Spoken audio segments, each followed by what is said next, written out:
Tes 1 2 3. Baik Bapak Ibu, selanjutnya kan di sini ada 7 jurus BK hebat ya Bapak Ibu ya. Ya, tadi yang jurus 1 sudah dijelaskan oleh Bu Fityaningsi terkait kenali potensi. Saya akan melanjutkan yaitu jurus kedua dari BK hebat adalah kelola emosi Bapak Ibu. Oke, silahkan lanjut Ibu. Nah, Bapak Ibu, kelola emosi ini diibaratkan gunung Merapi ya. Kalau gunung itu kan kalau lagi tidak aktif, berarti dia gunung mati ya. Ya. Nah, kalau misalkan itu menggambarkan emosi kita. Kalau emosi kita sedang baik-baik saja, pasti disebut dengan gunung mati. Tapi kalau misalkan emosi kita sedang meluap atau kita sedang marah, nah itu menggambarkan seperti gunung Merapi ya Bapak Ibu. Ya. Nah, jadi di kelola emosi ini kita belajar bagaimana cara kita mengendalikan emosi kita. Jadi jangan sampai emosi yang mengendalikan kita. Lanjut Bu Fitri. Baik Bapak Ibu, di sini ada aktivitas yang tadi sudah dijelaskan oleh Bu Fitri terkait arka. Nah, di arka ini aktivitas dari mengelola emosi ini ada bermain kertas emosi. Bapak Ibu punya kertas? Oke, boleh Pak. Ada aja Bapak Ibu, silakan. Nah nanti Bapak Ibu saya akan membacakan sebuah cerita ya. Nanti ceritanya tolong direspon. Responnya itu gimana Bapak Ibu? Bapak Ibu mencurahkan ke dalam kertasnya ya. Yang pertama, kalau Bapak Ibu merasa senang dengan cerita yang saya sampaikan, Bapak Ibu boleh mengelus kertasnya. Yang kedua, kalau Bapak Ibu merasa kesal, boleh diremas kertasnya. Nah, yang ketiga, kalau Bapak Ibu merasa marah dengan cerita yang saya sampaikan, boleh disobek-sobek ya Bapak Ibu? Iya. Bisa dimulai ya Bapak Ibu? Bisa. Kita mulai, Bu Fitri. Oke. Cerita yang pertama Bapak Ibu, pagi itu Bapak Ibu guru berangkat ke sekolah mengendarai sepeda motor. Bahan ajar yang sudah disiapkan rapi digantung di motor. Namun beberapa meter sebelum sekolah motor mendadak mogok. Nah, karena kehabisan bensin. Dengan susah payah Bapak Ibu guru mendorong motor hingga sampai ke sekolah. Silakan direspon Bapak Ibu kertasnya. Yang kedua, akhirnya dengan mendorong motor Bapak Ibu sampai ke sekolah.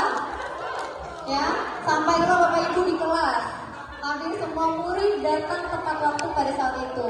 Namun sebelum sempat suasana stabil, Andi masuk terlambat. Ia hanya menunduk sambil berkata, "Maaf Ibu, maaf Bapak, saya terlambat." Silakan. Oke, selanjutnya pelajaran pun dimulai. Namun saat akan menggunakan bahan ajar yang Bapak Ibu sudah siapkan, nah bahannya itu dicari ke sana kemari ternyata tidak ditemukan. Dengan terpaksa Bapak Ibu melanjutkan mengajar seadanya. Banyak bayangan aktivitas mengajar seru ketika buyar. Oke. Di tengah pelajaran saat Bapak Ibu mengajar, Andi terlihat tidak memberikan perhatiannya. Dia menduduk di bangkunya. Saat dicari ternyata dia ketiduran Bapak Ibu. Silakan direspon Bapak Ibu di kertasnya. Nah, tak lama kemudian ada seorang bapak mengetuk pintu kelas ya Bapak Ibu.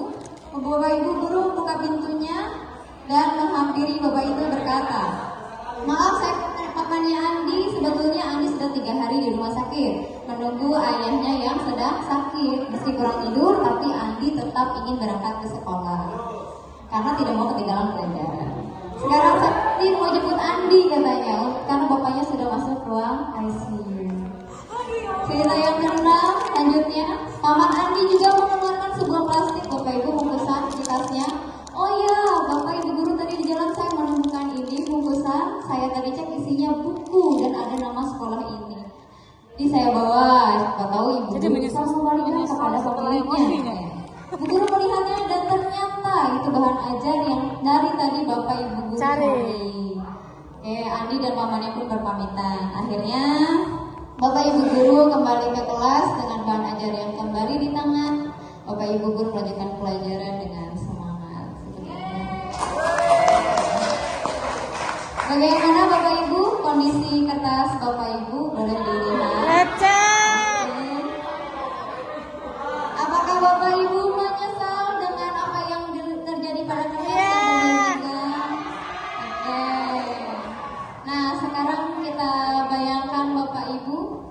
Bagaimana kalau itu kertasnya itu adalah murid kita, ya?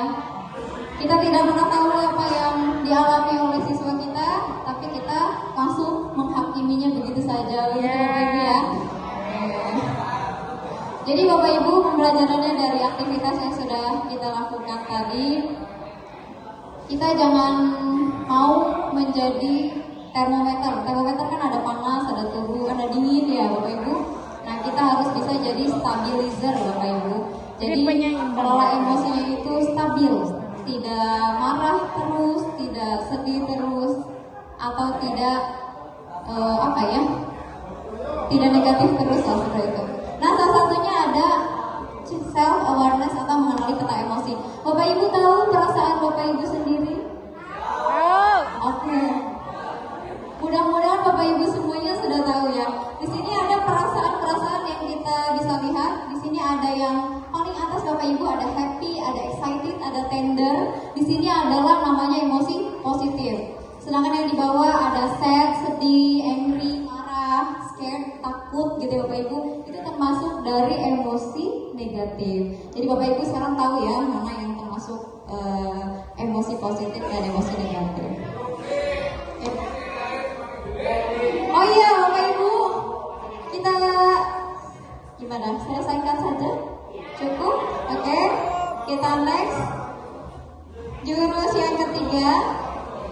Nah ini diibaratkan ini Bapak Ibu sebentar ya Bapak Ibu. Ini diibaratkan otak kita itu ada 3 Bapak Ibu. Ada otak reptilian brain atau otak dinosaurus, ada otak limbik atau bunglon, dan ada yang paling atas otak kawang. Jadi kalau kita ada di atas, kalau anak kita ada berada di otak kawang, itu kita lebih mampu mengendalikan emosi kita. Kalau di limbik itu kita lebih mengutarakan perasaan daripada logika kita.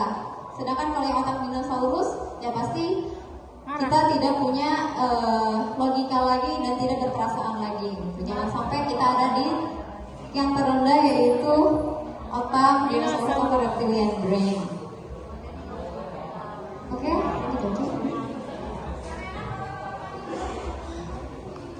dari 7 jurus BK ini Bapak Ibu, jurus yang ketiga ada tumbuhan resiliensi, yaitu gimana caranya kita memunculkan daya juang ya dalam diri siswa kita gitu. Jadi gimana caranya siswa kita itu bisa memiliki daya ketahan malangan dalam dirinya, seperti itu Bapak Ibu. Yang keempat gimana? Jurus yang keempat langsung aja. Jurus yang keempat ada jaga konsistensi. Jadi gimana nanti siswa itu belajar untuk dari kebiasaan-kebiasaan siswa akan muncul disiplin positif Bapak Ibu. Dari habit yang jelek kita ubah jadi habit yang baik. Nah nanti itu akan jadi disiplin yang positif, itu berarti habit yang berulang yang baik gitu. Atau kebiasaan berulang yang baik.